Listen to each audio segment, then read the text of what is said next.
This channel does not promote any violent, harmful, or illegal activities. All content provided by this channel is meant for an educational purpose only.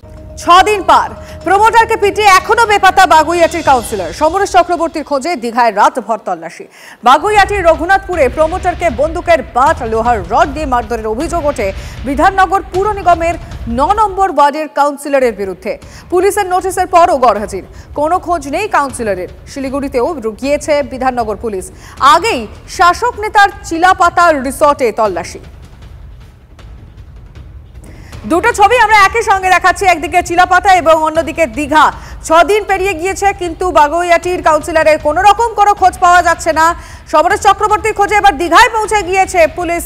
রাতভর তল্লাশি চলেছে। বাগুইয়াটির রঘুনাথপুরে প্রমোটারকে বন্দুকের but লোহার rod দিয়ে যে মারধরের অভিযোগ ওঠে বিধাননগর পুর নিগমের 9 নম্বর ওয়ার্ডের কাউন্সিলরের বিরুদ্ধে, তার খোঁজেই পুলিশের তল্লাশি।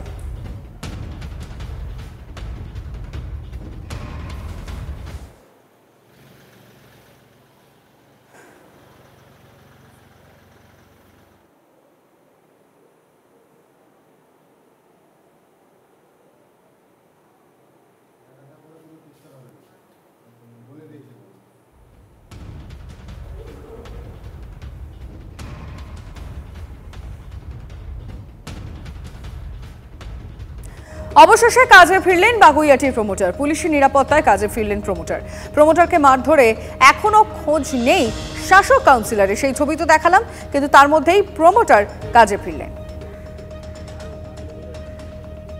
বড়বাবু আমাকে আশ্বস্ত করেছেন, আমাকে সুরক্ষা দেবেন উনি বলেছেন, এবং আমার বাড়িতেও গিয়েছিলেন, সেখানেও একই কথা বলেছে, আমাকে সুরক্ষা দেবেন। ঠিক আছে, যতটা আমার দরকার ফোন নাম্বার প্রোভাইড করেছেন, যখন আমার দরকার হবে তখন আমাকে ডাকবেন। আমি আশঙ্কার দোলাচলে রয়েছেন এখন? আশঙ্কা তো অবশ্যই আছে, যত সময় না একটা সমরেশ চক্রবর্তী একটা মোস্ট ক্রিমিনাল, একে যত সময় না পুলিশ অ্যারেস্ট করছে তত সময় আমি আতঙ্কের মধ্যেই আছি।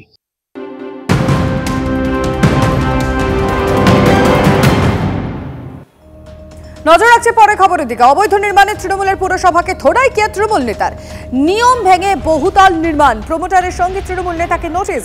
বিধাননগরের 14 নম্বর ওয়ার্ডের তৃণমূল সভাপতিকে নোটিশ দলেরই পুরসভার। নোটিশ দিয়ে অবিলম্বে অবৈধ নির্মাণ ভাঙার নির্দেশ বিধাননগর পুরসভার। গুরুত্ব না দিয়ে নোটিশ ছিঁড়লেন তৃণমূলের ওয়ার্ড সভাপতি। অবৈধ নির্মাণে নাম জড়ালো আর এক তৃণমূল নেতার নাম, আর যেটি বিধাননগর পৌর নিগমের 14 নম্বর ওয়ার্ড হাতিয়ারার নীলাচল এলাকায়। আর আমরা এই মুহূর্তে দাঁড়িয়ে রয়েছি হাতিয়ারাতে। এই বহুতল আবাসন নির্মাণ হয়েছে এবং ডি প্ল্যানে, অর্থাৎ যে বিধাননগর পৌর নিগমের যে সরকারি প্ল্যান আছে, সরকারি প্ল্যান বহির্ভূত প্ল্যানে কিন্তু এই বিল্ডিংটি তৈরি হয়েছে। এবং একটু দেখাবার চেষ্টা করি, বেশ কয়েকদিন আগে থেকেই এই বিল্ডিংয়ের কিন্তু নোটিশ লাগিয়ে দিয়ে যাওয়া হয়েছিল বিধাননগর পৌর নিগমের তৃণমূল পরিচালিত বোর্ড। এবং তৃণমূল পরিচালিত বোর্ড এই যে নোটিশ লাগিয়েছে, সেই নোটিশ কিন্তু ছিঁড়ে ফেলে দেওয়া হয়েছে। একদম তোমাকে দেখাবার আরেকবার চেষ্টা করি। এই যে তৃণমূল নেতা, অর্থাৎ 3 নম্বরের নাম রয়েছে এই সৃজন নাথের, এবং এর পাশাপাশি এই অবৈধ নির্মাণের ক্ষেত্রে এই তৃণমূল নেতার কি ভূমিকা ছিল তাও কিন্তু খতিয়ে দেখা হচ্ছে। এবং এই মুহূর্তে কিন্তু তৃণমূল নেতার নাম ঘিরে, অর্থাৎ অবৈধ নির্মাণের ক্ষেত্রে তৃণমূল নেতার নাম ঘিরে তৈরি হয়েছে জল্পনা। এবং সবচেয়ে গুরুত্বপূর্ণ বিষয় হচ্ছে বাগুইহাটিতে তৃণমূল কাউন্সিলরের পরে এবার তৃণমূলের ওয়ার্ড সচিব, অর্থাৎ 14 নম্বর ওয়ার্ডের তৃণমূলের ওয়ার্ড সচিবের নাম জড়ালো এই অবৈধ নির্মাণের ক্ষেত্রে। বিধাননগর থেকে রঞ্জিত ধর, TV9 বাংলা। অসুস্থ ছিলাম, আমি সেরকম ভাবে নামতে পারিনি।